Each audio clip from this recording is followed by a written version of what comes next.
शाहाबाद में आपका क्या आकलन है कि एनडीए क्यों पीछे रह गई? उस 15 वर्षों में जो प्लान का जो एक दीवार बड़ी खड़ी हुई थी, पहाड़ खड़ी हुई थी, वही आज तक बिहार के साए पे है।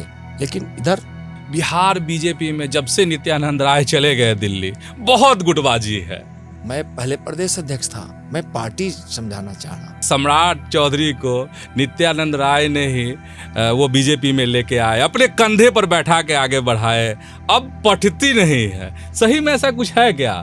मोदी सरकार ने यह बजट पेश किया है, बिहार का बजट है यह। अच्छा, आपको गुस्सा करते बहुत कम लोग देखते हैं, तो आखिर नित्यानंद राय का गुस्सा कब आता है? इसलिए कि उन्होंने जयप्रकाश नारायण जी को धोखा दे दिया, धोखा दे दिया। लोहिया जी को धोखा दे दिया, अच्छा, बिहार की जनता को धोखा दे दिया, जी, और सिर्फ अपने परिवार में ही सिमट कर बिहार की वो कौन सी चीज है, कौन सी बात है जो आपको बहुत गर्व करने के लिए मजबूर कर देती है? तो वहाँ दाल भरल पूरी, खीर आम जी, और उसमें पकौड़ा, और आलू दम जी। संसद हो या जनता के बीच, तो क्या पसंद आपको? सुबह उठते हैं जी, तो हम अपने माता पिताजी को याद करते हैं, प्रणाम करते हैं, और धरती माता को प्रणाम करते हैं। नमस्कार दोस्तों, आप देख रहे हैं न्यूज हार्ट का पॉडकास्ट। मैं हूं चंदन झा। आज का एपिसोड बहुत दिलचस्प होने वाला है, क्योंकि हमारे साथ आज खास मेहमान हैं जिनसे सबकी उम्मीदें बंधी हुई है, जो बेबाक हैं, तीक्ष्ण हैं और राजनीति के माहिर खिलाड़ी हैं। हमारे साथ हैं केंद्रीय गृह राज्य मंत्री नित्यानंद राय। सर, आपका बहुत बहुत स्वागत है। धन्यवाद सर, आप लाजवाब लग रहे हैं आज। कुर्ता पैजामा, एकदम गमछा लाल वाला। देखिए, मुझको इसी तरह से रहने की आदत है, जो मिल जाए, समझे ना, उसको सुबह में पहन लिए, और उसके बाद जब वापस हुए उस समय चेंज किए। किसान के बेटा है, और यह जो मेरा ऐसे जो गमछा देखते हैं ना जी, यह पहले से रखने की आदत है। जब खेत उत में हम लोग जाते हैं उस समय या पहले भी रखते थे, इसलिए यह गमछा बहुत ही प्रिय गमछा दिल के करीब है। हाँ।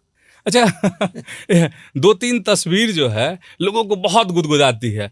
एक तस्वीर जब आप बैलगाड़ी हाँकते हैं, मतलब बैलगाड़ी जब चलाते हैं, तो वो बहुत वायरल वो तस्वीर हो जाती है। और दूसरी तस्वीर है जब आप गाय दूहने के लिए बैठते हैं। हम दोनों काम करते हैं। किसान के बेटा है, गाय पालते हैं जी। जब जो गाय पालता है उसको दूहना जरूर जानना चाहिए, जो हम गाय दूहते भी है।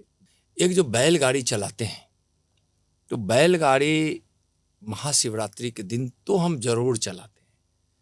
वह बैलगाड़ी क्या है, कुछ दिन शिव की बारात निकलती है और पूरे शहर में लाखों लोगों को दर्शन देते हुए भगवान शिव आगे बढ़ते हैं। उस बैलगाड़ी पर शिव विराजमान होते हैं और बैलगाड़ी को मैं हाँकता हूँ। यह परंपरा बहुत पहले से, मैं विधायक नहीं था उसके भी पहले से, जब मैं छात्र था उस समय से चली आ रही है।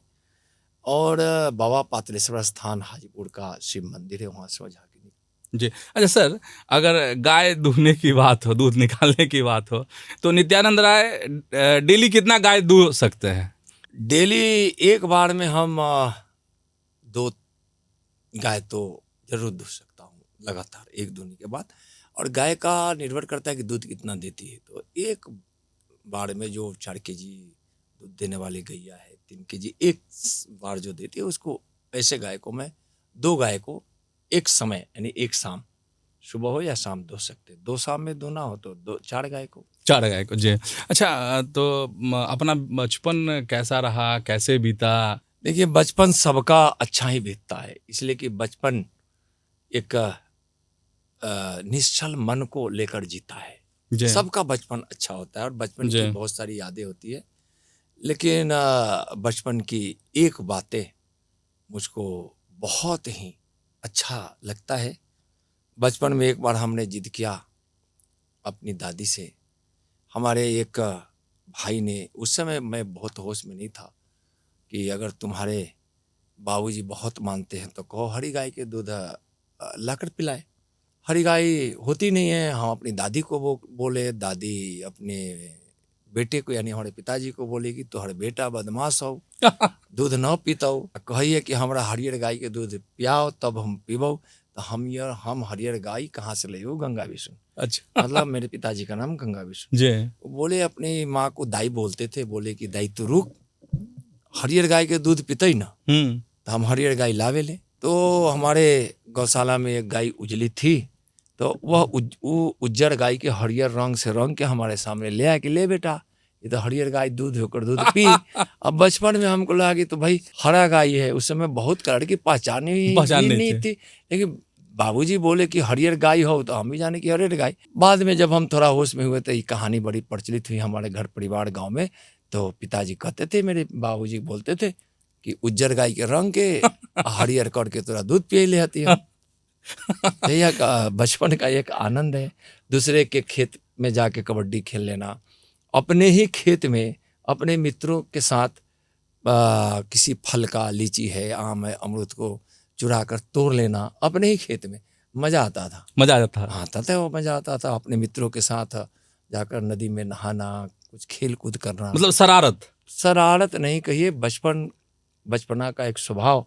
और शरारत नहीं है, हर लोग का बचपना इसी तरह की कुछ न कुछ याद को लेकर रहता है। तो मतलब पढ़ाई में मन नहीं लगता था? नहीं, पढ़ाई में मेरिट स्कॉलरशिप स्टूडेंट रहे हैं, पढ़ते भी थे, खेलते भी थे।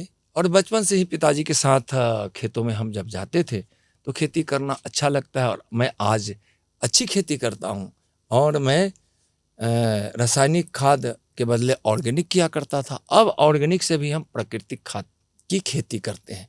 और मैं गरम मसाला छोड़ दे तो मैं अपने लगभग सभी चीज़ अपने खेतों से, चाहे वो अनाज हो, हम श्री अनाज भी उगाते हैं, यानी जिसको मोटे अनाज कहते हैं। हमारे प्रधानमंत्री जी का जो संदेश पूरे देश दुनिया को गया है, तो मोटा मोटी हम अपने घर के ही उपयोग होने वाली सरसों की तेल हो या खाने के लिए कोई अन्न हो, मोटे अन्न हो या सब्जियां हो, हम अधिकांशतः अपने खेत की ही खाते हैं। अच्छा, खेल में क्या पसंद नित्यानंद राय को?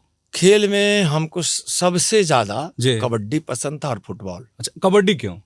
कबड्डी इसलिए कि हमारे गांव में प्रचलन था और आसानी से कहीं भी खेल लेते थे। जहां खुला खेत मिल जाए, मैदान मिल जाए, कोई बड़ा सा दरवाजा मिल जाए, आते थे दोस्तों के साथ, समझे ना, चीन पार कर घर बना लेते थे।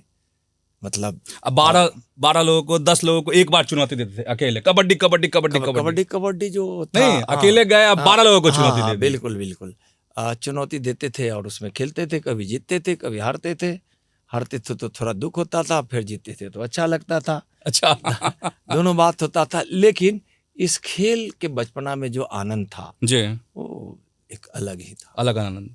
अच्छा, बचपन की कोई वो कहानी, कोई किस्सा जो बहुत लगता है कि नहीं ये प्रेरणादायक है, ये जीवन भर के लिए सबक है अपने लिए? जिस कहानी, जिस चीज को जो हकीकत है, कहानी कहिए या जो कहिए, लेकिन जो वास्तविकता था वो मेरे जीवन का एक बहुत बड़ा प्रेरणा का था कि हर पिता अपने बच्चों को किस तरह से मानता है, कितना उसके अंदर उसके प्रति भाव होता है कि आज उजली गाय को हरा करना कोई आवश्यक नहीं था, हमको समझाया जा सकता था। लेकिन यह सोच कि हम अपने बच्चों को खुशी देना है और जो हमारे लिए मुश्किल नहीं है तो खुशी देना, वह बहुत बड़ा प्रेरणा दिखाता है कि एक जो चीज़ किसी को खुशी दे, आसानी से हो, उसका नुकसान किसी दूसरे को नहीं हो, तो वह देने में आता है। अच्छा, बचपन का ऐसा कोई सपना हो जो अब तक पूरा नहीं हुआ, अब भी मतलब जिंदा है कहीं ना कहीं वो अंदर, इसको पूरा करेंगे? देखिए, मेरा सपना था कि हम पायलट की ट्रेनिंग लेकर हम एयरफोर्स में जाएं। अच्छा। मेरे पिताजी चाहते थे कि हम अच्छा किसान बने।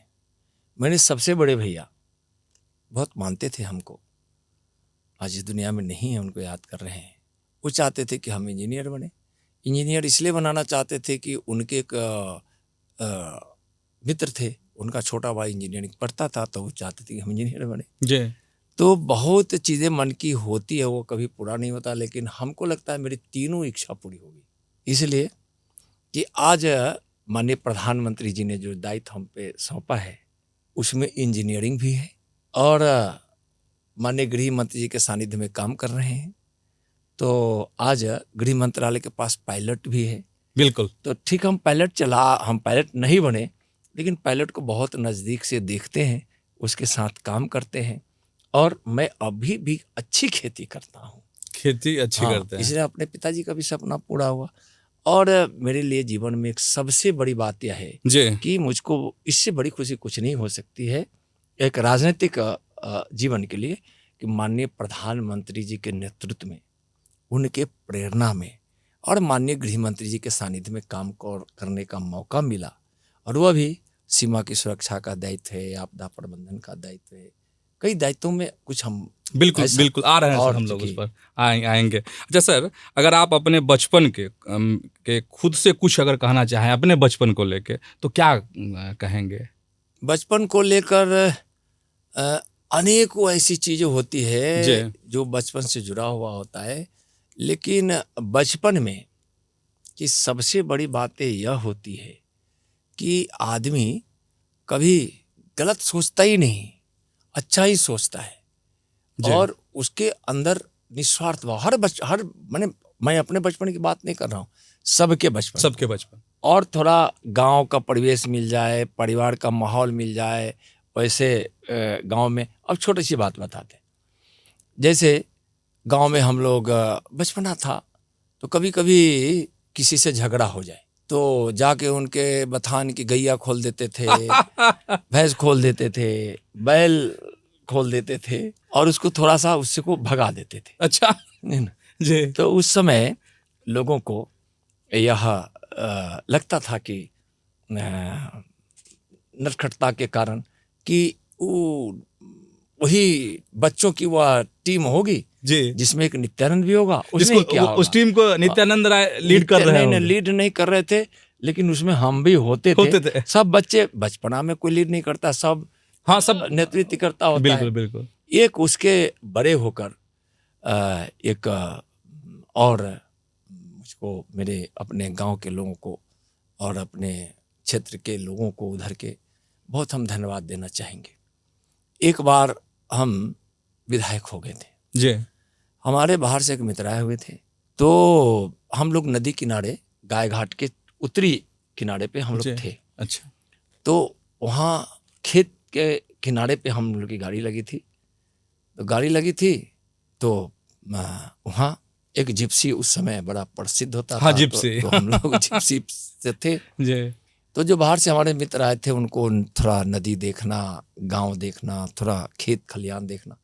उसी में एक झुंड नीलगायों की दिखाई पड़ी। जी। हमारे लिए तो बहुत आश्चर्य नहीं था, उनके लिए थोड़ा सा अच्छा लग रहा था। तो बोले कि चलते हैं इस नीलगाय के पीछे। अच्छा। हमको पता ही नहीं चला, खुद ड्राइव कर रहे थे और उस जिप्सी को हम उसके पीछे दौड़ाने लगे जहां तक दौड़ सकता था। जी। अब लोगों का फसल तो नुकसान हुआ। आहा। जब फसल नुकसान हुआ तो मुझको तो नहीं करना चाहिए, लेकिन हमसे तो हो गया। जबकि हम विधायक हो गए थे। तो गांव आसपास के लोग कहे कि जाने दीजिए, क्योंकि पिताजी मेरे मुखिया रहे। हम जब विधायक हुए तो उन्होंने मुखिया पद का त्याग किया और उप मुखिया को अपना चार्ज दे दिया। जी। तो कहे कि मुखिया जी के बेटा के अखनीय स्वभाव वही है से। तो उसके बाद गए तो हमको हुआ कि भाई तो फसल का नुकसान हो गया। हम अपने बाबूजी को बोले कि आज तो इसी से बाबूजी हो गया, बाबूजी बोलते थे पिताजी। तो कोई बात नहीं, बचपन में तो ऐसे नुकसान करते थे तो हम सबके नुकसान के भरपाई करते रही। अच्छा। जाके हम बुला के पूछ ले बड़ी नटखट थे लेकिन कितना नुकसान हुआ है जी, कितना नुकसान हुआ है, भरपाई कर देंगे। तो गांव के लोग को बोले होंगे, फिर बाद में आके हमको बोले कि कोई नुकसान ना ले को, आज देख आज तोरा गांव के लोग कितना प्यार कर। क्या बात है, लाजवाब। तो कोई न ले को, बचपनों में न लेते रहे, अखनी न ले। अच्छा, राजनीति में आने की प्रेरणा कैसे मिली, कैसे आप राजनीति में चले? देखिए, राजनीति में आने का कोई विचार मेरा था नहीं जी। हम कॉलेज में जब अध्ययन कर रहे थे तो उस समय विद्यार्थी परिषद से जुड़े। ABVP से जुड़ने का कारण यह था कि वहाँ ऐसे उस कॉलेज परिसर में SUCI और SFI का बड़ा संगठन था, प्रभाव था। विद्यार्थी परिषद। कहाँ से अपनी पढ़ाई रही थी? हाजीपुर के RN कॉलेज जी। तो हाँ, विद्यार्थी परिषद के लोगों ने नारा लिखा था, असम हो या गुवाहाटी, अपना देश अपनी माटी, भारत माता की जय, ये सब नारों से मैं बहुत अट्रैक्ट हुआ। दिल और दिमाग दोनों जगह बिल्कुल। असर। जी। 9 अगस्त 1942 को हमारे चचेरे दादाजी शहीद हो गए, अच्छा। आंदोलन में शहीद हुए। तो मन में कहीं ना कहीं उनकी कहानी सुनकर या फिर आसपास के का माहौल देखकर, परिवार का माहौल देखकर, यह लगता था कि कोई भी हो उसमें देश के प्रति जज्बा होना चाहिए, जज्बा होनी चाहिए और उसके प्रति राष्ट्रभक्ति होनी चाहिए, राष्ट्रभक्ति होनी चाहिए। तो अच्छा नारा लगा। तो संयोग से घटना घटी, एक विस्तारक गए हुए थे वहाँ विद्यार्थी परिषद के, उनको कम्युनिस्टों ने बड़ी पिटाई कर दी। अच्छा। लहूलुहान हो गए। हम उनको बचाने के लिए गए, बचाने के गए तो कम्युनिस्टों से हमारी लड़ाई हो गई। लड़ाई हो गई तो हमारी कॉलेज में भी ऐसे भी मेरे स्वभाव में था दोस्तों की अच्छी टोली बनाकर चलना, तो टोली के साथ उनसे हमारी लड़ाई हो गई। मतलब लीडरशिप क्वालिटी डेवलप हो चुकी थी। लीडरशिप नहीं कर सकते हैं, तो सब में यह गुण होता है। उस टीम के साथ भिड़ गए कम्युनिस्टों से। कम्युनिस्टों से जब लड़ाई हुई, स्वाभाविक था कि इनसे जब पूछे तो बोले कि हम विद्यार्थी परिषद के हैं, और उनको हम लोग इलाज कराए। इलाज कराने के बाद वो कार्यालय पे रहते थे, संघ कार्यालय पे, वहाँ जाकर उनको पहुँचाने गए। वहाँ घंटा 2 घंटा बीता, समझने का मौका मिला और हम विद्यार्थी परिषद से जुड़ गए। विद्यार्थी परिषद से जुड़ने के बाद एक समय आया, हम जिस विचार परिवार से थे, वहाँ हुआ कि आप जाके आपको राजनीति क्षेत्र में काम करना है, तो फिर हम जाकर राजनीति क्षेत्र में काम करने लगे। सनई आगे बढ़ते चले गए आप राजनीति में। अच्छा, आपके पास जो जिम्मेदारी है वो गृह मंत्रालय है, आप केंद्रीय राज्य मंत्री हैं, बहुत दबाव वाला मंत्रालय है, तो कैसे इन सब चीज़ों को मैनेज करते हैं? नहीं, यह भरम मेंटली है। देखिए, माननीय नरेंद्र मोदी जी जैसा नेतृत्व करता हो और जहां अमित शाह जी जैसा गृह मंत्री का सानिध्य हो, वहां मस्ती में काम करते हैं, दबाव में नहीं। हाँ, लेकिन काम है तो काम में तो परिश्रम लगानी ही पड़ती है। तो परिश्रम लगाने का स्वभाव हम लोग का पहले से है, और हम लोग सीखते हैं अपने नेतृत्व से, प्रधानमंत्री जी से, कि कैसे मेहनत करते हैं। तो हम लोगों को मेहनत करने की और ललक बढ़ जाती है। अच्छा, आपके जीवन का कोई बड़ा संघर्ष जिससे बहुत कुछ सीखने को मिला हो आपको? देखिए, संघर्ष तो जीवन में कई प्रकार के होते हैं, और लालू जी ने मेरे साथ बहुत अन्याय किया। लालू जी ने हम विपक्ष में थे, आडवाणी जी की रथ यात्रा हुई, रथ यात्रा को रोकने का उनका ऐलान हुआ, हम पार गंगा के उस पार से आगे नहीं जाने देंगे। उस समय हम लोग बिल्कुल नए नए थे, काम में आए थे, और लगभग जुड़ चुके थे भारतीय जनता पार्टी से। जुड़े हुए तो विचार से पहले से थे, तो हो गया, उनकी सरकार थी, तो उसमें हुआ कि रोकने नहीं देंगे। बड़ी पंचायत हुई कि यहाँ नहीं रुकेगा। मेरे पिताजी का उसमें बड़ा सहयोग रहा और हम रुकने नहीं थे। काफ़ी जमावाड़ा आरजेडी के विधायकों का हुआ, उनके लोगों का हुआ जी, और हम लोग भी एक तरफ से रथ निकालने के लिए, स्वागत करने के लिए आडवाणी जी का और उस श्री राम रथ का वहाँ तत्पर थे, और हम लोग हाजीपुर जी, उसमें हम लोग को सफलता मिली। उस समय से लालू जी मेरे प्रति नफरत की भाव रखने लगे। लगभग 7-8 झूठे मुकदमे में डाल दिए ताकि हम बर्बाद हो जाए। हमको व्यक्तिगत रूप से हमारी संपत्ति को भी नुकसान पहुंचाने के लिए हमारी उस खानदानी जमीन पर उन्होंने बिहार सरकार की नोटिस दी थी, जबकि कुछ नहीं था, कुछ नहीं हुआ, खत्म हो गया कोर्ट से। और हम जब महाविद्यालय की पढ़ाई ही कर रहे थे, तो एक संजोग था कि एक उद्योग लगाने का अवसर मिला, वह था प्लास्टिक उद्योग। प्लास्टिक के हाउस होल्ड आर्टिकल से बनाते थे। हमारे पास जर्मन कोलैबोरेशन का ऑटोमेटिक इंजेक्शन मोल्डिंग मशीन लगाई, और तुरंत बाद जब आडवाणी जी के रथ गया और उधर मेरी फैक्ट्री को लालू जी ने बंद करा दिया। लगभग 200 लोग उसमें बेरोजगार हो गए। अच्छा, 200 लोग। हाँ। उसके बाद हम निर्दोष थे, तो हमको उसके बावजूद उन्होंने जेल डाल दिया। जेल डाला, मेरी पत्नी बीमार हो गई, मेरे पिताजी का उस समय हार्ट अटैक हुआ और हम जेल में थे। तो लेकिन हमको चूँकि वैचारिक मजबूती तो थी ही, वैचारिक मजबूती थी, और था कि चलो भाई, हम जिस पार्टी से जुड़े हैं, अच्छे काम करने के लिए जुड़े हैं, लालू जी जो भी परेशान कर ले, हम न थके न रुके, न लालू जी से हम डरे न भयभीत हुए। जहां बन पड़ा हमने डट कर उनका मुकाबला किया और 2000 में हम विधानसभा हाजीपुर से जीते भी। लगातार हर प्रकार के प्रयास करने के बाद वो अच्छा सर, उसी में जीतते रहे। जी जी उसी में और उस समय हमको बहुत प्रताड़ित किया गया हाँ हर प्रकार से। और उस समय हम पर गोली चलवा दी गई, हम बाल बाल बचे। तो इस तरह से बहुत सारी चीज को हमने झेला, लेकिन अंदर मन में तो धैर्य भी था, साहस भी था।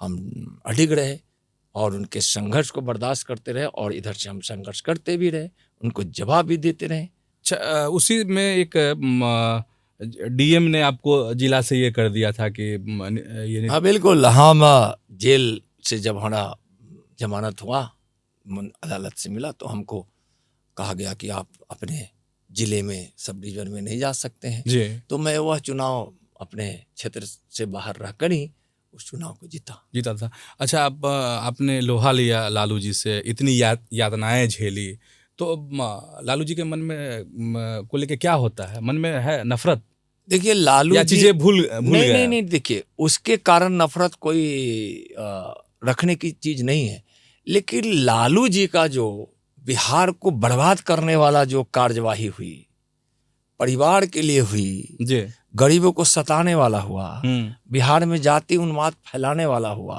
और वह हम तो बचपन से सीखे थे कि यह सब बुरी चीज है, तो हमको वह चीजें बहुत बुरी लगती थी। और इसीलिए लालू जी के खिलाफ हम लड़ते भी रहे, आज भी लड़ रहे हैं। इसका कष्ट जरूर होता था कि लालू जी 74 आंदोलन के से उपजा हुआ एक ऐसा नेतृत्व जिस पर बिहार भरोसा करके 1990 में लाया था और इस बिहार को बदनाम बर्बाद कर दिए, उसका दुख तो हमेशा होता है। लेकिन खुशी उस दुख पर होने लगा जब इस बिहार की जनता ने उनको सत्ता से बाहर कर दी। आज भी बाहर है, आगे भी होने वाले हैं। अच्छा, आगे भी होने वाले हैं। हाँ बिल्कुल। अच्छा, हाजीपुर की चर्चा कर लेते हैं कि हाजीपुर में आपकी जो महापंचायत लगती है उसकी बड़ी दूर तक जाती है आवाज, बहुत दूर तक चर्चा होती है। फिर कब महापंचायत लगा रहे हैं आप? महापंचायत कभी होती है जब बड़ी परिस्थितियां आती हैं और लगता है कि सब पूरे समाज को मिलकर एकजुट होकर इससे लड़ना चाहिए। छोटी मोटी समस्याएं तो आती है तो व्यक्तिगत स्तर से भी निपट लेते हैं, और उस समय मेरे स्वभाव में है कि पंचायत बुलाना, महापंचायत बुलाना, सबके सामने विषय रखना, सबकी सहमति लेना और एकजुट होकर उस बड़ी से बड़ी समस्या को पराजित करना। इसलिए महापंचायत कभी कभी लगा लेते हैं। अच्छा, चूंकि गृह मंत्रालय जैसी जिम्मेदारी है, कई दफे हिंसा की बात कई जगहों से आती हैं और सवाल उठते, कानून व्यवस्था पर सवाल उठते रहते हैं, तो आप इन चीज़ों को कैसे देखते हैं? जैसे मान लीजिए मणिपुर को लेकर देखिए बहुत सारे सवाल। देखिए क्या है कि कानून व्यवस्था राज्य का विषय होता है, कहीं के भी राज्य का। जी। पुलिस राज्य का सब्जेक्ट है। केंद्र की भूमिका उसमें यह होती है, गृह मंत्रालय की और केंद्र की सरकार की, कि हम विधि व्यवस्था में यदि आवश्यकता पड़े किसी प्रकार के सहयोग का तो हम उसको सहयोग करें। और जब से मोदी जी की सरकार बनी है, राज्यों को सहयोग करने का प्रचलन भी बढ़ा है और आगे बढ़कर सहयोग भी करते हैं। और विधि व्यवस्था राज्यों का ठीक रहे, इसको हम, चाहे सरकार राज्य में किसी भी पार्टी की हो, उसको केंद्र सरकार सहयोग करती है। अच्छा सर, जैसे एनआईए है, तो क्या आपको ऐसा लगता है कि एनआईए को और स्वतंत्रता मिलनी चाहिए? एनआईए पूरी तरह से स्वतंत्र है जी। एनआईए एक ऐसी संस्था है जी जो आतंकवाद के खिलाफ या देशद्रोह की कोई भी कार्रवाई के खिलाफ अगर उसको वह मुकदमा सौंपा जाता है तो तत्परता के साथ वह काम करता है। और आज दुनिया भर में एनआईए इतना महारत हासिल कर ली और प्रसिद्धि उसको मिली है कि आज जो केस उसको दिया गया, समयबद्ध और कानूनी तरीके से उसकी गहन जांच करके और उसको न्यायालय तक ले जाकर न्याय दिलाने का काम किया है। अब आतंकवाद पर जो नकेल कसा जा रहा है केंद्र सरकार की ओर से, माननीय प्रधानमंत्री जी के नेतृत्व में और माननीय गृह मंत्री जी के मार्गदर्शन में, उसमें एनआईए की बड़ी भूमिका है। और अभी तक उसकी सफलता का प्रतिशत, जिसको न्यायालय ने उसको उस पर जो फैसला दिया है, जो NIA ने जांच करके उनको जो रिपोर्ट सौंपी थी, उस पर 92% की सफलता है उसकी। 92 बड़ी सफलता है। सर आपको क्या लगता है, चूँकि भाजपा पर लगता है कि धार्मिक ध्रुवीकरण के आरोप लगते रहते हैं, तो नहीं लगता कि धार्मिक ध्रुवीकरण से लोकतंत्र कमजोर हो रहा है? नहीं, देखिए, लोकतंत्र जो मजबूत हुआ है 2014 के बाद, यह बेमिसाल है। और कोई ध्रुवीकरण, धार्मिक ध्रुवीकरण की बात नहीं करता है। अच्छा। करती है भारतीय जनता पार्टी। जी। यह विकास के लिए, देश की एकता अखंडता के लिए, संप्रभुता के लिए हम हिंदुस्तानियों की ध्रुवीकरण की बात करते हैं। लेकिन हम तुष्टीकरण के भी खिलाफ है कि अगर कहीं हिंदुओं के साथ अन्याय हो तो उसको तुष्टीकरण की नीति के तहत उसको कहा जाए कि नहीं नहीं नहीं नहीं, यह तो बहुसंख्यक है, इस पर कुछ होता भी अत्याचार तो उसको हम अत्याचार नहीं मानेंगे। और कुछ ऐसे भी लोग हैं जो हमेशा और सभी मिलकर उस प्रकार की कार्रवाई तो नहीं करते हैं, लेकिन कभी भी देशद्रोह की या भारत की विरासत को, संस्कृति को चोट पहुंचाने की कोई कोशिश करते हैं तो हम वोट के लालच में उसको हम सही कहने लगे, ऐसा नहीं होता है जी। वह तुष्टीकरण कोई करता है तो वह उस नीति का हम जरूर खिलाफ करते हैं। और हम सबकी एकता की बात करते हैं, सबके साथ सबके विकास की बात करते हैं। हम चाहते हैं कि कोई भी धर्म के लोग कहीं भी किसी भी पूजा पद्धति को अपनाकर जहां भी जाएं करें, अपने उस धर्म के पद्धति को जरूर अपनाएं, पवित्रता के साथ करें, तत्परता के साथ करें। लेकिन एक चीज, भारत माता है, वह सबकी माता है। और इस भारत माता एक ऐसी माता है जिसकी पूजा सबको करनी चाहिए। यूं कहे, हिंदुओं के मंदिरों की शंखनाद की गूंज में जो जसोगान होना चाहिए वह होना चाहिए कि भारत माते जय हो, विजय हो। विजय हो, जय। मस्जिदों के अजान की गूंज में जय होनी चाहिए कि भारत माते जय हो, विजय हो। गिरजा घर के प्रार्थना में भी यह गूंज होनी चाहिए कि भारत माते जय हो, विजय हो। अपने गुरु ग्रंथों की वाणी में यही है और यही होनी चाहिए कि भारत माँ तेरी जय हो, विजय। विजय। यानी भारत माँ का जसोगान सबको करना चाहिए। अच्छा, जैसे धारा 370 खत्म हुआ तो एक बड़ी उम्मीद जगी देश भर के लोगों में और दावे भी हुए इस तरीके से भाजपा के द्वारा भी, अब सब कुछ ठीक हो जाएगा जम्मू और कश्मीर में। लेकिन नहीं लगता कि जो टारगेट किलिंग्स हुए हैं, पिछले पहलगांव वाली जो घटना है, तो जो दावे किए जा रहे थे वो पुख्ता नहीं है? बिल्कुल पुख्ता है। इसलिए पुख्ता है जी कि आतंकवादी घटनाओं में काफी कमी हुई है। लोगों की मौत जो भारी संख्या में होती थी उसमें काफी कमी आई, पत्थरबाजी में कमी आई है जी, और आतंकवादी घटनाओं में कमी आई है, काफी कमी आई है।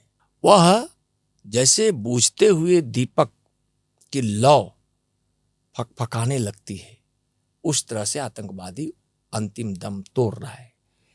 पहलगाम की घटना दुखद है, लेकिन उस घटना ने दुनिया को बता दिया कि जीरो टॉलरेंस के साथ मोदी सरकार काम कर रही है।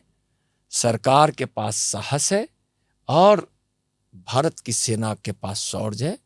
और ऑपरेशन सिंदूर हुआ, जो टारगेट था उसको 100% पूरा किया, आतंकवादियों के ठिकाने को उड़ाया, आतंकवादियों को मौत के घाट उतारा।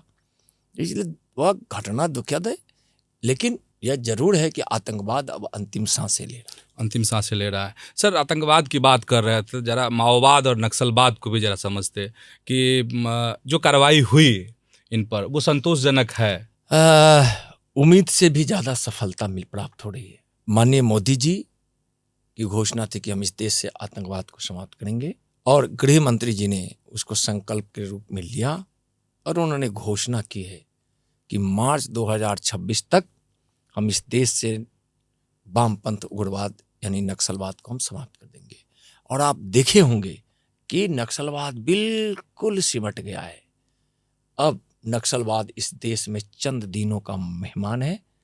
माननीय गृह मंत्री जी जो समय सीमा निर्धारित किए थे उसके अंदर ही इस देश से नक्सलवाद को समाप्त कर दिया जाए। समाप्त करना। भारत नेपाल, भारत बांग्लादेश की जो सीमा की सुरक्षा है, इसको लेकर क्या रणनीति है सरकार की? कैसे चीजों को कंट्रोल किया जा रहा है? पहला तो नेपाल हमारा मित्र देश ही नहीं, भाई की तरह यह देश है। दोनों की सांस्कृतिक विरासत, अभी भी रोटी बेटी का संबंध, रोटी बेटी का संबंध है और उसी हिसाब से भारत नेपाल अपने ही कामों में लगा रहता है, संबंध को बनाने में रहता है। जी, हम एक दूसरे का आदर भी करते हैं, हम एक दूसरे को जी, उसी तरह से लेते भी हैं। बांग्लादेश सीमा पर पहले इतना घुसपैठ हो चुका है जिसका परिणाम आप देख रहे हैं। किशनगंज, अपने बिहार को ही देख लीजिए, आप साहेबगंज जो झारखंड का इलाका है उसको देख लीजिए, पूर्णिया से लेकर अररिया तक की दशा देख लीजिए, कटिहार की दशा देख लीजिए। पहले जो हो गया था जी, और वो क्यों हुआ था? वोट के लालच में हुआ था, तुष्टीकरण के तहत हुआ था। सरकार भी सोचती थी, कोई दूरदृष्टिकोण नहीं था, वोट का लालच और सत्ता ही सब कुछ इस देश से काम करती थी। लेकिन अब घुसपैठ लगभग समाप्त हो गया है। बीएसएफ जो बीएसएफ बॉर्डर को देखती है, इतनी चौकसी के साथ तकनीकी रूप से भी सामर्थ हो गई है और वहाँ इस प्रकार से काम कर रही है कि वहाँ घुसपैठ लगभग नहीं हो रही। अच्छा, वोटर लिस्ट में भी घुसपैठ हो गई है क्या? देखिए वोटर लिस्ट, बहुत शोर है बिहार में। देखिए अब कुछ लोग शोर कर रहे हैं तो वोटर लिस्ट पे घुसपैठ हो गया है, ना हुआ है। इसका जब चुनाव आयोग जांच की बात की है तो जो बातें होगी वह सामने आएगी। लेकिन जो घुसपैठ हुआ था जी, वह पश्चिम बंगाल जैसे राज्य जहां जहां उस प्रकार की सरकार रही है, चाहे वो टीएमसी की, चाहे कांग्रेस की जहां रही हो इसी सरकार, या वामपंथियों की, वह जानबूझकर घुसपैठ करा देती थी और उसका राजनीतिक लाभ लेने के लिए उस प्रकार की कार्रवाइयों में संलिप्त हो जाती। संलिप्त। अच्छा, जो अभी डिजिटल सुरक्षा एक बड़ी चुनौती है, तो इस पे सरकार और आपका मंत्रालय कैसे ये काम चल रहा है, इसको कैसे? देखिए डिजिटल चुनौती पूरी दुनिया के लिए है, लेकिन इसमें भारत बहुत सतर्कता और तत्परता से काम की है। जी, I4C एक ऐसा सिस्टम डेवलप किया गया है जी, जहां हम इस प्रकार के खास करके जो अर्थ के क्षेत्र में, यानी कि खातों से पैसों को उड़ा लेना, ठगी कर लेना, उस प्रकार की चीज़ों पर भी हम काफ़ी काम किए हैं। तो उसके कारण लगता है और उसको और डेवलप भी किया जा रहा है। तो चुनौती तो है, लेकिन मोदी सरकार उस पर काम भी कर रही है। लगता है कि उस चुनौती या उस समस्या के समाधान की तरफ हम लोग जो कदम बढ़ाए हैं उसमें भी हम सफलता हासिल करेंगे। सर, बहुत आरोप जो है गृह मंत्रालय पर, केंद्र की सरकार पर, मोदी सरकार पर, कि ईडी और सीबीआई को लेकर विपक्ष के नेता कहते हैं कि देखिए हम लोगों पर कार्रवाई, और जो भाजपा नेता हैं किसी पर कुछ नहीं। तो दुरुपयोग को लेकर हमेशा उंगली दबाते रहते हैं आप लोग। देखिए पता नहीं ये लोग कहाँ से बोलते हैं। हम आपसे ही और आपके माध्यम से हम लालू जी और आरोप लगाने वाले उनके पुत्र और विपक्ष से पूछना चाहते हैं जी, कि जब लालू जी पर एफआईआर था तो केंद्र में किसकी सरकार थी? कांग्रेस की थी। कांग्रेस के।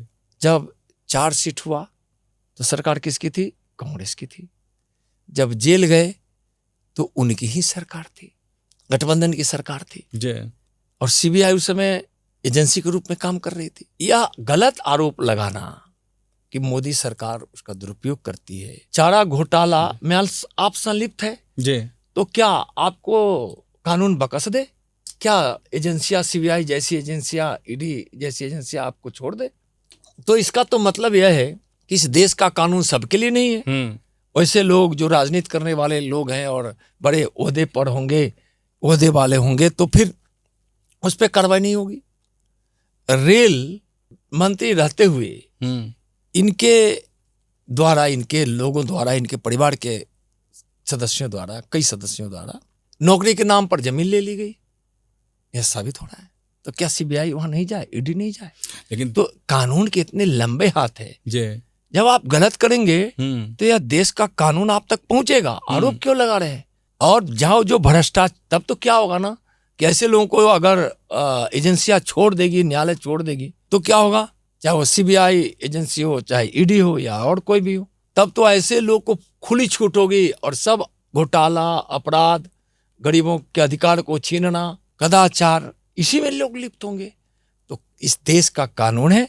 बाबा साहब आम्बेडकर ने जो संविधान में कानून का प्रावधान किया है वह सबके लिए बराबर है, इसलिए कानून तक पहुंचेगा। गलत आरोप है उनका, वह गलती किए हैं, साबित हुआ है उनकी गलती, और उन पे मुकदमे हुए, जांच के लिए एजेंसियां लगी उसमें, तो फिर उनका आरोप करना गलत। तेजस्वी जी कह रहे हैं कि देखिए हम 17 महीने रहे सरकार में, देख रहे हैं हम कहाँ कुछ किए, हमने किसी की कोई जमीन ली है, हमने कुछ किया है, हमने तो नौकरी दी है लाखों युवाओं को। नौकरी कौन देता है? सरकार देती है, और यह मुख्यमंत्री नौकरी देते हैं। जी उप मुख्यमंत्री को एक कैबिनेट मंत्री का दर्जा होता है, और मुख्यमंत्री उस कैबिनेट के प्रधान होते हैं। जी तो फैसला जब सरकार लेती है और मुख्यमंत्री उसको लागू कराते हैं, तो फिर नौकरी नीतीश जी दिए ना, तेजस्वी जी नहीं दिए। और तेजस्वी जी आप तो 6 विभाग रखे हुए थे, अपने भाई को भी एक विभाग देकर छोड़ दिए थे। आखिर 6 विभाग रख के क्या कर रहे थे? कि आपके विधायकों में कोई उस योग नहीं है क्या? सिर्फ आप ही योग है? बड़े बड़े विभाग रखे हुए थे। और कौन नहीं जानता है कि आपने लूट मचा रखी थी? कौन नहीं जानता है कि अपराधियों को संरक्षण दे रहे थे? तो इसलिए उस समय तेजस्वी जी ने कुछ नहीं किया, कुछ नहीं किया, कुछ नहीं किया। आज जो कह रहे हैं वह एनडीए सरकार और नीतीश कुमार की देन थी। लेकिन आप लोग पे आरोप है, केंद्र सरकार पे, मोदी की सरकार पे, कि बेरोजगारों की फौज देश में तैयार की जा रही है, लोगों को नौकरियों के अवसर नहीं मिल रहे हैं। बड़ा हास्यास्पद स्थिति, और हंसी आती है इस तरह की बात जब करते हैं वो लोग। तो मैं तो कहा हूं तेजस्वी जी को कि आपको विकास देश का और बिहार का समझ में नहीं आ रहा है, तो मैं आपको चुनौती देता हूं, आप मेरे साथ बैठिए। बिल्कुल, आप उनके घर जाने वाले हैं। और 1 महीने बाद उनके घर जाने वाले हैं। 1 महीने बाद, और आपको लोगों को साथ लेकर जाने वाले हैं। बिल्कुल भैया, आप सड़कें दिखाई पड़ रही है, बिजली है, घर घर बिजली है, पानी है, शिक्षा की अच्छी व्यवस्था है, हर जिले में मेडिकल कॉलेज खुल रहा है, 2 एम्स है, एक अटल जी दिए थे, एक प्रधानमंत्री जी दिए थे, आज कई जगह मेडिकल कॉलेज खुल गए हैं जी। आज लोग देख रहे हैं कि बिहार का कितना विकास हुआ है। उनके समय में क्या हुआ था? बजट उनका था 23,000 करोड़ का, अब 3 लाख करोड़ का है। प्रधान आज इस बिहार से गरीबी लगभग 2.5 करोड़ लोगों की गरीबी मिट गई, गरीबी रेखा से बाहर हो गए, ऐसे आ गए। तेजस्वी जी, आप अपना सोचे ना कि आपके पिताजी भले गरीबी में जन्म लिए थे, लेकिन आपके पिताजी इतने बड़े अमीर हो गए कि आप बड़े अमीर परिवार में जन्म लिए। लालू जी इतने बड़े अमीर हो गए, तो गरीबी तो मिटी। तो कैसे मिटी? आखिर विकास हुआ, लोगों के पास पैसा गया, लोगों को रोजगार मिला।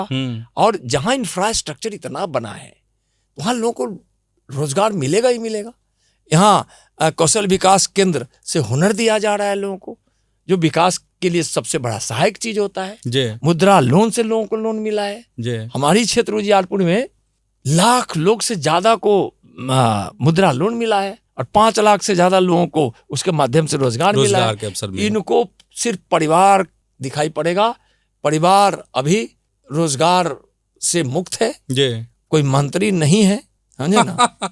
इसलिए उनको बेरोजगारी दिख रही है, मतलब बेचैनी। हाँ, इसलिए कि जब सत्ता में रहते हैं तो उनको रोजगार दिखेगा, समझे ना? सत्ता से बाहर होंगे तो बेरोजगारी दिखेगी। अच्छा, मतलब भरोसा है कि अगर आंकड़ा बताएंगे तेजस्वी यादव को तो वो समझ जाएंगे, आप समझाएंगे तो? देखिए, समझते होंगे। अच्छा, समझते होंगे लेकिन वह मानने के लिए तैयार नहीं। और मुझको भरोसा है कि उस दिन जब जाकर समझाएंगे तो थोड़ा बहुत तो जो नाटक कर रहे हैं ना समझने की, अच्छा समझे ना, वो नाटक जरूर बंद कर देंगे, मुझको विश्वास है। विश्वास है। हाँ। अच्छा, एक बड़ी भावुक अपील आपने कुछ दिनों पहले ही की है बहन को लेके, मीसा को, कि मीसा मेरी बहन है और हम जरा बहन को कहना चाह रहे हैं कि अपने पिताजी को जरा बताओ वो किस्सा और कहानी कि ये इसी कांग्रेस ने कैसे इमरजेंसी में क्या उनके हालात किए थे और उसी की गोद में जाकर लालू प्रसाद बैठ गए हैं।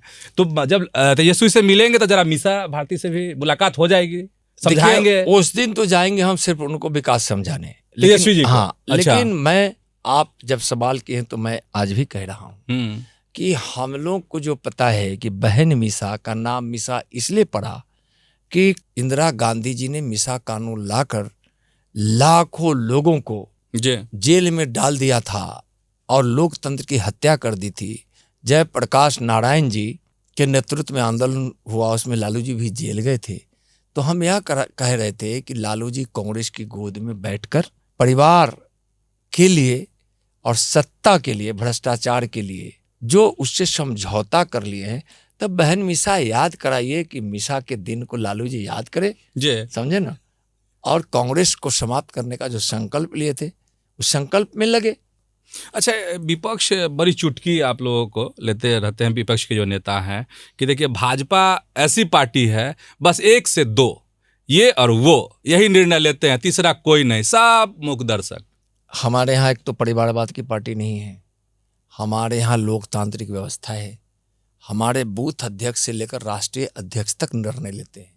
बूथ का निर्णय होता है तो बूथ अध्यक्ष लेते हैं, मंडल का होता है तो मंडल लेते हैं, जिला का होता है तो जिला लेता है, हम प्रदेश के होते हैं तो प्रदेश लेती है, केंद्र के अध्यक्ष होते हैं तो वो लेते हैं, और सब एक दूसरे से संबद्ध होता है। तो हमारे यहाँ तो इतनी व्यवस्था है।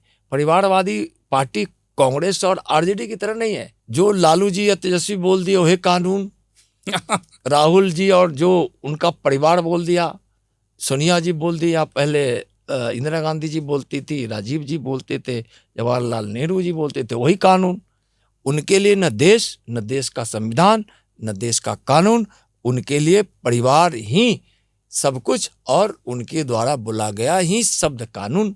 हमारे यहाँ लोकतंत्र की व्यवस्था आप देखिए कहाँ है, परिवारवाद। और राष्ट्रीय अध्यक्ष देखिए ना, लालू जी 13वीं बार हो गए और वहाँ राष्ट्रीय अध्यक्ष देखिए लगातार। लेकिन इस राहुल जी इस बार बड़ा वक्त लग रहा है राष्ट्रीय अध्यक्ष चुनने में। किनको? भाजपा को।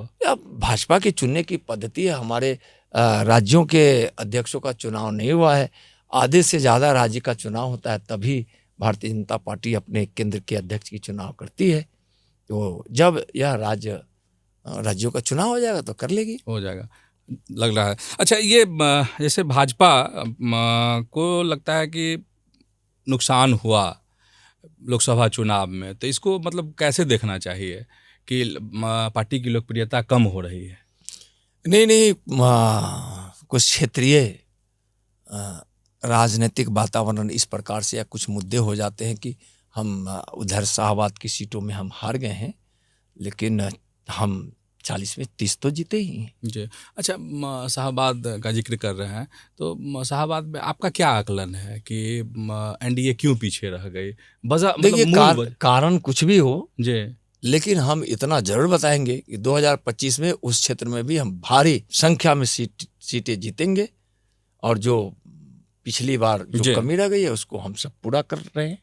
अच्छा, और जैसे बिहार है, तो बिहार की प्राथमिकताएं, विकास, इन सब पर विपक्ष लगातार जो है घेरने की कोशिश एनडीए की सरकार को है, नीतीश कुमार पर है कि नहीं एकदम ये तो अब मूक दर्शक हैं, कुछ विकास नहीं हो रहा है, बस जो दिख रहा है वो फ्लाईओवर है, इसके बाद कुछ नहीं। देखिए, उनको नहीं दिख रहा है, लेकिन बिहार की जनता को बिहार के विकास स्पष्ट दिख रही है जी, और उनको विश्वास है एनडीए पर, नरेंद्र मोदी जी पर, बिहार में नीतीश जी पर। तो हमारा विकास और हमारे नेतृत्व पर विश्वास जनता को है। पलायन को लेके बड़ा मुद्दा बनाने की कोशिश है, चाहे वो प्रशांत किशोर हों या फिर तेजस्वी यादव हों और भी जो विपक्ष के नेता हैं।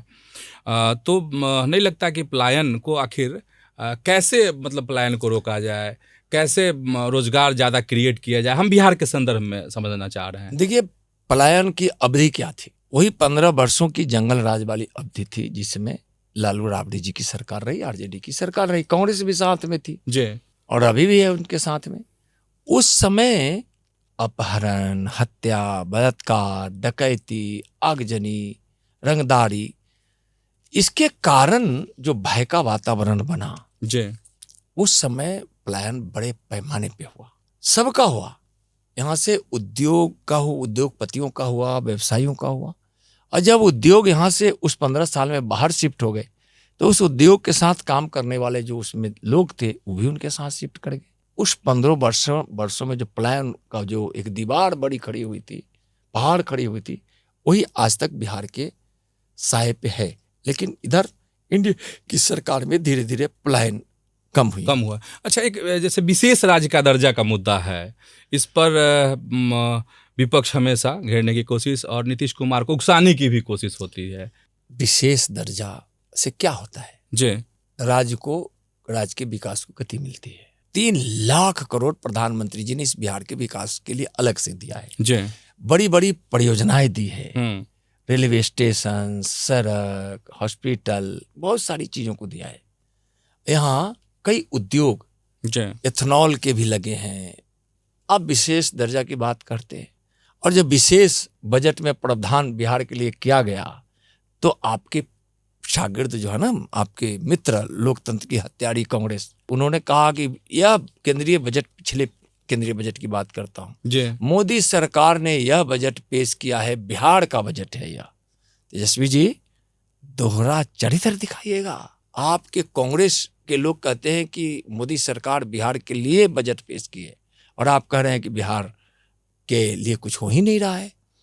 तो बिहार को इतना विशेष पैकेज मिला है जिसके माध्यम से बिहार के विकास को गति मिली है। अच्छा, चूंकि चुनाव नज़दीक आ रहा है, बिहार विधानसभा चुनाव होने वाले हैं, तो बीजेपी की क्या रणनीति होगी? क्योंकि वो दिन रात वो लोग रणनीति बना रहे हैं, महागठबंधन के नेता, मीटिंग पर मीटिंग, एनडीए में कुछ दिख नहीं रहा है। देखिए, जब गलत नीयत होती है ना तो रणनीति बनाने लगते हैं अनाप शनाप। एनडीए की नीति है विकास, और यही विकास और विश्वास हमारी रणनीति भी है जी, और लोगों को ही पसंद भी है। आलतू फालतू की इधर उधर भ्रम फैलाना, गलत मैसेजिंग करना, आलतू फालतू की बात करना, जातीय उन्माद करना, विद्वेष फैलाना, उन लोगों की रणनीति में है, जिसको कुरणनीति कहते हैं, कुनीति कहते हैं। तो एनडीए को उसमें और भाजपा को विश्वास नहीं है। हम विकास और विश्वास के आधार पर अच्छा, हमारी नीति है, यही हमारी रणनीति। अच्छा, गठबंधन को कैसे देखते हैं? और जो एनडीए है, क्या उसमें से दलों की संख्या कम हो जाएगी या बढ़ जाएंगे, इतने ही लोग रहेंगे? अभी गठबंधन के दल हमारे वह अटूट हैं और यह गठबंधन का जनाधार इतना बड़ा है जी कि हम भारी बहुमत से सरकार बनाएंगे।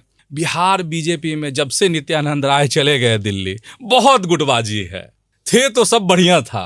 भारतीय जनता पार्टी में कोई गुटबाजी नहीं है और भारतीय जनता पार्टी चूंकि कार्यकर्ताओं की पार्टी है, विचार वाली पार्टी है, इसके वैचारिक वसूल निर्धारित है, इसलिए यहाँ सब विचार के लिए काम करते हैं, पार्टी के लिए काम करते हैं और इसलिए यहाँ कोई गुटबाजी नहीं, बिल्कुल नहीं। एक चर्चा और कि देखिए, सम्राट चौधरी को नित्यानंद राय ने ही वो बीजेपी में लेके आए, अपने कंधे पर बैठा के आगे बढ़ाए, अब पटती नहीं है। सही में ऐसा कुछ है क्या? देखिए, ऐसा कुछ नहीं है। जब हम प्रदेश अध्यक्ष थे तो अध्यक्ष की जिम्मेदारी होती है कि जनाधार बढ़ाए और पार्टी को मजबूत करे। लाया गया, बहुत लोगों को लाया गया, अभी भी लाया जा रहा है।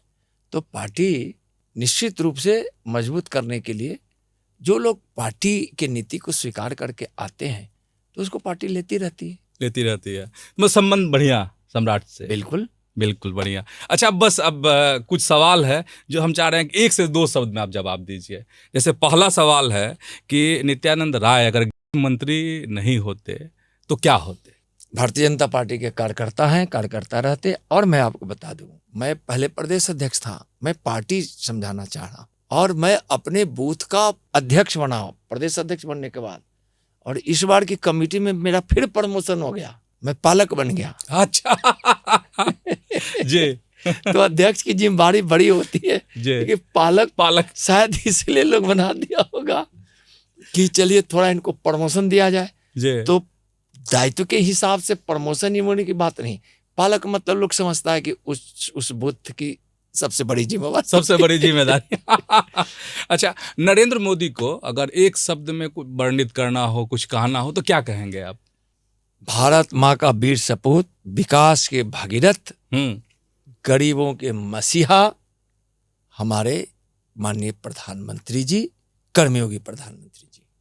और अमित शाह को कैसे वर्णित करेंगे? अमित शाह जी माननीय गृह मंत्री जी इरादे के पक्के लोग हैं और उन्होंने माननीय प्रधानमंत्री जी के नेतृत्व में काम कर जो सीखा है उसके आधार पर कुशल नेतृत्व करता भी हैं। और गृह मंत्री के रूप में तो सरदार वल्लभ भाई पटेल के बाद जिनको लोग लौह पुरुष के रूप में जानता है, देखता है, जो प्रधानमंत्री जी के नेतृत्व में और उनके इशारे पे काम करने वाले लोग हैं, जी वह हमारे गृह मंत्री जी। गृह मंत्री। अच्छा, बिहार की सबसे बड़ी ताकत आपको क्या लगती है, बस एक वर्ड में? किस प्रकार की ताकत? राजनीतिक, सामाजिक, हाँ, आर्थिक। बिहार की सबसे अद्भुत और मजबूत राजनीतिक ताकत मतलब एनडीए। बिहार की विशेषता मतलब बिहार की विरासत और बिहार के वर्तमान में बिहार के विकास मतलब उगता हुआ सूरज। उगता हुआ सूरज। अच्छा, लालू प्रसाद, नीतीश कुमार, किसकी राजनीति ज्यादा चतुर? अगर उस सेंस में लेते हैं कि अपने कथनी और करनी में अंतर हो, बोलते कुछ हो करते कुछ हो, तो वह लालू जी है। इसलिए कि उन्होंने जयप्रकाश नारायण जी को धोखा दे दिया, लोहिया जी को धोखा दे दिया, अच्छा, बिहार की जनता को धोखा दे दिया और सिर्फ अपने परिवार में ही सिमट कर रहे। अच्छा, बिहार का जो अगला चुनाव है वो क्या लगता है आपको, किस मुद्दे पे लड़ा जाएगा? क्या होगा पिन पॉइंट, एकदम पिक? विकास। देखिए, विकास और विश्वास, माननीय प्रधानमंत्री नरेंद्र मोदी जी का नाम और काम यानी विकास, और विकास के हमारे पुरोधा प्रधानमंत्री जी, और उस विकास को बिहार के घर घर तक पहुंचाने वाले हमारे नीतीश जी। तो विकास और बिहार की विरासत, बिहार के खोए हुए प्रतिष्ठा को हम पदस्थापित कर रहे हैं। जैसे आप नालंदा विक्रमशिला को स्थापित कर देना, आज बौद्ध सर्किट बनना, शिव सर्किट बनना, माने इस हमारा विकास, विचार, विरासत, यही हमारे बिहार के चुनाव का आधार है। अच्छा, नित्यानंद राय की सुबह की शुरुआत कैसे होती है, चाय से या फिर कॉफी से? नहीं, सुबह मेरी शुरुआत होती है, सुबह उठते हैं जी, तो हम अपने माता पिताजी को याद करते हैं, प्रणाम करते हैं और धरती माता को प्रणाम करते हैं। हम जब संघ के तहसील कार्यवाह थे उस समय से हमारी आदत पड़ गई, और सुबह में जब दैनिक क्रियाकर्मों से जब हम निवृत्त होते हैं तो फिर योगा, थोड़ा एक्सरसाइज, और उसके बाद पहला अगर कोई आहार या पेयजल लेते हैं तो हमारा मट्ठा है। मट्ठा हम 365 दिन में जिस दिन जहाँ उपलब्ध नहीं हो पाता उसको छोड़कर हमारा पहला मट्ठा से होता है। आपके बारे में कहा था कि सत्तू बहुत पसंद है, मकुनी बहुत खाते हैं। हम खाते हैं, हमको मोटा अनाज सही में पसंद है। हम लोग जोकराई खाते हैं। अच्छा, जोकराई मतलब हुआ कि जौ और छोटा सा केराव। बहुत लोग समझ भी नहीं, जानते भी नहीं। हाँ, तो जोकराई जो है बो दीजिए तो बड़ा मजबूत अनाज होता है। वो जो छोटका मटर का रूप होता है ना, केराव, जौ एक साथ बो दीजिए। मकई भी हमको पसंद है, वही खाते हैं। ज्वार बाजरा भी, हम तो खेती जो करते हैं ना उसमें सब कुछ, तीसी से लेके सरसों से लेके राई, बाजरा से लेके जोकराई, जौ, मकई, गेहूं सब करते हैं हम। चीना, कौनी सबकी खेती करते हैं। चीना का मारा हम लोग के यहाँ जो प्रचलन है, 2 दिन का त्यौहार होता है मकर संक्रांति का। पहले दिन हम लोग का जो प्रसाद होता है वह दही चूड़ा, दूसरे दिन का मारा चिवड़ा। और मुझको, मैं मानता हूँ, सबके स्वाद की बात नहीं करता हूँ, दुनिया की सबसे बढ़िया खीर बनती है तो ही कौनी से, कगनी से। बिल्कुल। तो वो बहुत पसंद है। और हम दोनों कौनी, काला वाला कौनी, काला मतलब अंदर से तो दोनों पीला ही होता है, लेकिन बाली उसकी एक काली होती है, एक लाल होती है। काली मतलब हल्की काली, दोनों प्रकार का होते हैं। अच्छा, अब अभी बोएंगे ना, उस समय आ गया ना। हाँ, ये धान के साथ ही उसकी रोपनी हाँ, होती है। अदरानी छत्तर में हम लोग बो देते हैं। बिल्कुल बिल्कुल। पानी भी कम लगता है उसमें, धान की अपेक्षा धान की अपेक्षा कम पानी चाहिए उसमें। अच्छा, नित्यानंद राय को कौन सी किताब सबसे ज्यादा पसंद? सबसे ज्यादा पसंद, हाँ, कौन सी ऐसी किताब है अब ताकि जो लोग पॉडकास्ट देख रहे हैं वो किताब पढ़े, नहीं अलग अलग नित्यानंद राय की तरह बने? जब हम खेती पर सोचते हैं तो खेती की सबसे अच्छी किताब है जो प्राकृतिक खेती की होती है, जिसमें जीवामृत कैसे बनाया जाता है वह होता है। जी। जब हम ज्ञान की पुस्तक जब हम लोग पढ़ते हैं तो सब्जेक्ट के अलावा जी। विवेकानंद की पुस्तक अच्छी लगती है। भक्ति पर जब हम बात करते हैं तो कबीरदास की, सूरदास की, मीरा की दोहा, ये सब पसंद होता है। जी। जब हमको बहुत कुछ लगता है तो चूंकि हम शिव के भक्त हैं, इसलिए हमको शिव पुराण ग्रंथों में सबसे अच्छा लगता है। अच्छा, आपको गुस्सा करते बहुत कम लोग देखते हैं, तो आखिर नित्यानंद राय का गुस्सा कब आता है? देखिए, गुस्सा तो आता है, हाँ, लेकिन गुस्सा पे नियंत्रण करना भी हमको आता है। लोग कहते हैं कि गुस्सा करने से शरीर का ह्रास होता है, बुद्धि का ह्रास होता है, जस का ह्रास होता है, संबंध का ह्रास होता है, इसलिए गुस्सा नहीं करना चाहिए। लेकिन मानव है, गुस्सा आता है तो उसको नियंत्रित करने की कोशिश जरूर करते हैं। अच्छा, राजनीति से अगर ब्रेक लेना हो तो क्या करेंगे कुछ समय के लिए? कुछ समय के लिए या तो फिर राजनीति करेंगे, ब्रेक नहीं लेंगे, या एक ऐसी जिसको कहते हैं कि राजनीति से कभी न कभी सबको अलग तो होना ही पड़ता है ना। बिल्कुल। तो जब ऐसी अवस्था आ जाएगी राजनीति से अलग होने की, मैं अलग अभी होने की बात नहीं कर रहा। हाँ, सबकी अवस्था होती है। तो राजनीति करने की जब अवस्था खत्म होगी तो उस समय खेती कर इसलिए साथ में खेती को लेके चल रहा है। खेती को साथ में लेके चल, कभी चलने का मौका होगा तो आप चल सकते हैं। बिल्कुल बिल्कुल बिल्कुल। ये अच्छा, आप थोड़ा लेकिन उस खेती पर हम प्रेस के बंधुओं को या बहनों को ले जाते हैं तो उनसे मेरा एक दो शर्त होता है। क्या? कैमरा और कलम उनके साथ नहीं होता है। अच्छा। अच्छा, ये आपको बॉलीवुड की फिल्में पसंद हैं? हाँ, है, देखते हैं। हाँ, पारिवारिक फिल्म जैसे कुछ वैसा आता है तो देख लेते हैं। देखने में अच्छा लगता है, मौका नहीं मिलता है। मौका नहीं तो जो खास करके जैसे कश्मीर पे आया तो उसको देखे, उस प्रकार की और कुछ आता है ना, तो जो देशभक्ति से हो या पारिवारिक हो जी, तो उस प्रकार की फिल्म अच्छा लगता है। और कोई परहेज नहीं है, मौका मिल जाता है तो देखने में कोई दिक्कत नहीं है। हीरो हीरोइन में कोई पसंदीदा? नहीं, फिल्म पे है और उसके रोल पर है। हमको तो माने जिसका जो रोल मिलता है, इसलिए कोई खास पसंद नहीं कि यह हीरो पसंद और वह हीरो पसंद नहीं। हाँ, ऐसा कुछ नहीं है। जिसकी एक्टिंग अच्छी लग गई देख ली, जो अच्छी भूमिका। जी। अच्छा, अब बस एकदम एक वर्ड में, अब संसद हो या जनता के बीच, तो क्या पसंद आपको, संसद या जनता के बीच? दोनों की, इसलिए जनता ने सदन में भेज दिया तो संसद भी, हाँ, और जनता ही सदन में भेजती इसलिए जनता भी। तो पटना पसंद कि दिल्ली पसंद?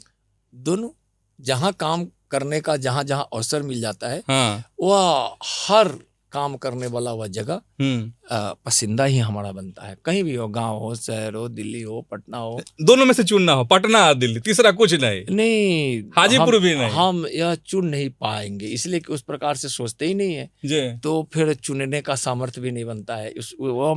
मेरे विचार में ऐसा कुछ आता नहीं। अच्छा, काम करने का जहाँ अवसर मिल जाए और उस काम का जो स्थान मिल जाए। मीटिंग या मैदान? दोनों मीटिंग भी करेंगे, मैदान में भी दोनों जरूरी है। अच्छा, सादा खाना, मसालेदार खाना? पर्व त्योहारों में मसालेदार खाना, मैं शाकाहारी हूँ जी, और बाकी ऐसे दैनिक भोजन में कम मसाले वाले जो होते हैं, मसाला तो मैं खाता हूँ, लेकिन सादा जिसको आप बोले ना, वह बिल्कुल सादा नहीं, थोड़ा सादा भी, थोड़ा मसाला भी। लेकिन पर्व त्योहार, अब अभी जैसे अदरा का निछत्तर आया जी, तो वहाँ दाल भरल पूरी, खीर आम जी, और उसमें पकौड़ा और आलू दम जी। उस आलू दम में कुछ नहीं दूसरा, न परवल न दूसरा कुछ, सिर्फ आलू दम। तो आलू दम बनता तो मसालेदार होता है जी। कुछ शाकाहारियों की विशेष सब्जियां हैं, जैसे कटहल की सब्जी बनती है तो मसाला उसमें चाहिए ही। तो उस प्रकार की सब्जियां जो शाकाहारियों में जो थोड़ा मसालेदार सब्जी जिसको लोग घर में बनाते हैं, जैसे कटहल हो गया, आलू दम हो गया, तो उस समय मसालेदार भी खाते हैं। अच्छा, आखिरी प्रश्न में है मेरा कि बिहार की वो कौन सी चीज़ है, कौन सी बात है जो आपको बहुत गर्व करने के लिए मजबूर कर देती है? बिहार की विरासत, यहाँ देखिए ना, अध्यात्म हो, इतिहास की बात हो, वह भी सब चीज से बिहार को भगवान ने परिपूर्ण बनाया है और इसका इतिहास बड़ा गौरवमयी रहा है। लेकिन काल खंडों में इसका पतन जो हुआ था वह बड़ा दुखद था। जैसे लालू जी की वो कार्यकाल, जी। लेकिन अब फिर बिहार अपने पटरी पे आ गया है, अपने विरासत और विकास की, तो बिहार अच्छा लगता है। बिहार की हर चीज अच्छी है। अच्छी है। अच्छा, युवा में बस तेजस्वी यादव, प्रशांत किशोर, चिराग पासवान, तो किसका लगता है किसका फ्यूचर ब्राइट है? ये तो जनता पे निर्भर है, लेकिन इतना हम जरूर जानते हैं कि तेजस्वी का कोई भविष्य ब्राइट नहीं है। ब्राइट नहीं है। लेकिन बाकी जो हमारे एनडीए के जो भी युवा हैं, एनडीए के लिए काम करने वाले लोग हैं, अच्छे लोग हैं। लेकिन एनडीए में बड़ा तनातनी, कोई तनातनी नहीं, वो ताकत इधर दिखा रहे हैं, मांझी जी कुछ और बोल रहे हैं, कोई नहीं दिखा रहा है, ऐसा कुछ नहीं, ऐसा कुछ नहीं एकजुट है। चलिए, तो पूरी बेबाकी के साथ केंद्रीय गृह राज्य मंत्री नित्यानंद राय ने हमारे सवालों का जवाब दिया है और मुझे लगता है कि जो सवाल हमने किए हैं और जो जवाब हमें मिला है उससे आप ज़रूर संतुष्ट होंगे। और अगले एपिसोड में हम ऐसे ही किसी खास मेहमान के साथ मिलेंगे, ढेर सारे सवालों के साथ। आपको बहुत बहुत धन्यवाद न्यूज़ हार्ट के पॉडकास्ट में शामिल होने के लिए, अपना कीमती वक्त निकालने के लिए।